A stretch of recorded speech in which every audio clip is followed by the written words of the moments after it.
As a video editor, one of my main inspirations for my video editing style was anime intros. They are excellent examples on how to convey setting, characters, relationships, and tone into a minute or less. There are a lot of anime intros out there that I can show you as examples, and I will talk about them at some point in the future. But this time, I would like to focus on one particular series and its intros, Kaguya-Sama Love is War. While many anime tend to have banger first season openings and then deteriorate in the following seasons, Kaguya-Sama has consistent quality, and that stood out for me. The lighthearted slice-of-life comedy shows how to capture what's gonna be in the season neatly and creatively. Each intro is accompanied by a song from Masayuki Suzuki, and I'm not gonna lie, every one of these songs is on my playlist. For those who don't know, this is a slice-of-life comedy where two students, Kaguya Shinomiya and Miyuki Shirogane, secretly have feelings for each other but are trying to get the other to confess their feelings first, turning everyday life situations into intense battle of wits. Love is a battlefield, and the first to fall in love is the one who loses it all. Which is why it's preposterous for me to do that. Phew, I would have to change the name of the series for a second. Think of it like Death Note, but in a high school romance setting. Let me return the favor. I'll tell you something that I think you'll find interesting. We are only broadcasting in the Kanto region of Japan. I now know where you are. This L guy is pretty good. I was thinking I could offer you a couple of tips, since you're so new to using Line. Are you familiar with the term read receipt? Every time you open a message in this app, there's a function that notifies the sender. In other words, the sender can see if you've read their texts. Like how I saw the DMs I sent you at different intervals were all marked red the moment after I hit send. Whatever could that mean? But what makes the show's intro so highly praised? Well, get yourself comfortable and we'll find out as I break down each opening sequence and then rank them based on how well I think they captured the essence of each season.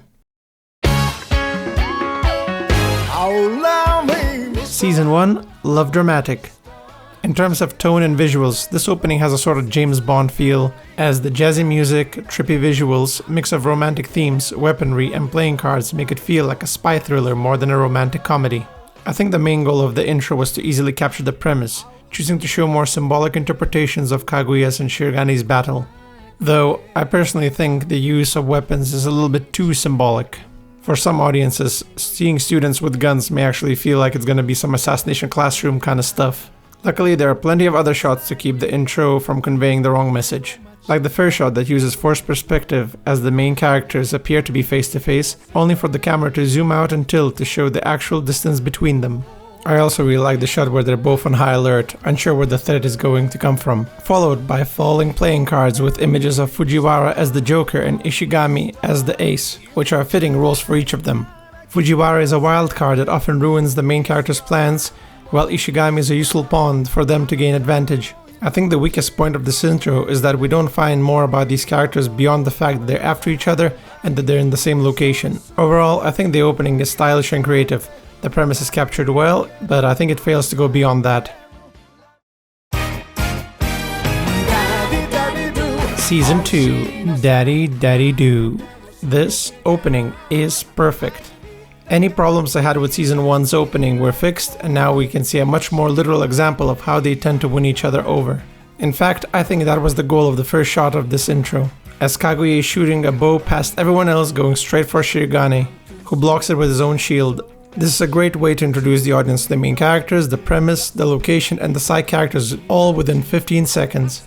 Unlike the random weapons in Season 1's intro, the bow makes sense since Kaguya is a member of the archery club, and symbolically it's the weapon of Cupid. We also see the differences in Kaguya's and Shirogane's background, like how they prepare food, where they live, how they go to school.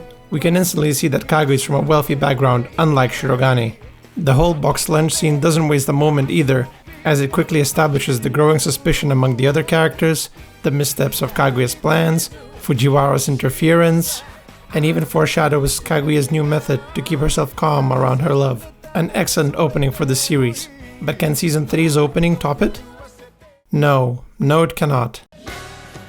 Even if Giri Giri is probably my second favorite song from the openings, this opening still ranks below every other, simply because I don't think the visuals are utilized to their full potential. By Season 3, both Kaguya and Shirogane realize that school is coming to an end, so their time to make the other confess their love is running out. If they keep dawdling around, they may just lose their chance to become the perfect couple. In fact, this season really highlights how their internal battle is denying their own happiness. It also changes the rules as the two are now trying to find the perfect moment to confess their love, which leads them to more hilarious situations. But if you don't tell her, it'll go unresolved forever. Spoken like someone who's kept her feelings locked up for the past 27 episodes. Don't get me wrong, there are some great visuals, but there's also a lot of slow and honestly boring cuts of the side characters, and I don't quite know why they're there, aside from showing that they exist and they have relationships. My good faith interpretation would be that they are trying to contrast the everyday life of the side characters against the main characters who feel like they're stuck in their own universe, away from the regular high school life. Any war themes are gone by now, and Kaguya and Shirogane are trying to reach each other, rather than battle each other. I love this first scene where the moving furniture indicates the radical changes in Shirogane's life. He knows his days at the school council are running out, and his classmates will leave, as indicated by the side characters literally pushed out of the frame. The only one Shirogane tries to save is Kaguya, as he wants to keep her with him. I think the scene in the dark classroom also symbolizes both of them trapped in a never-ending loop, and the only way to break out is to follow your heart and ignore everything else. Will they end up confessing, or will something else throw a spanner into the works? Maybe we can check it out together. See what Kitahai's been up to. Oh my gosh! It's happening! Everybody, it's happening! Oh, what's she gonna say? Our festival committee has it under control, so there's no need for that. Oh, come on! Guess so. President, you honestly shouldn't worry about every little... No way! Did he just ask me out on a date?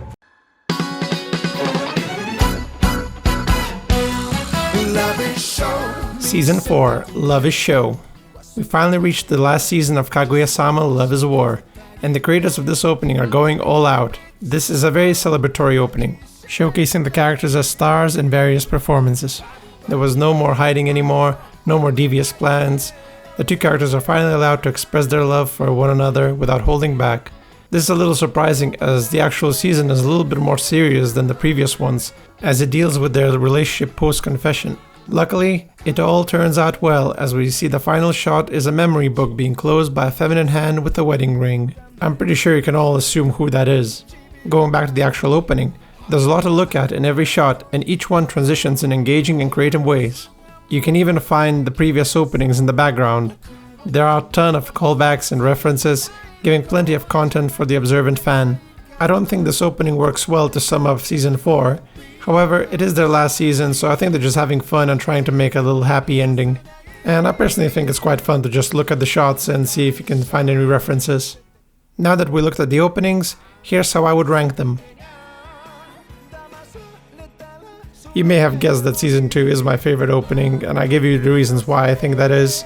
I think it's a vast improvement over Season 1, and it's at the point of the series where there's no radical narrative changes happening, so it can just be the best opening it can be.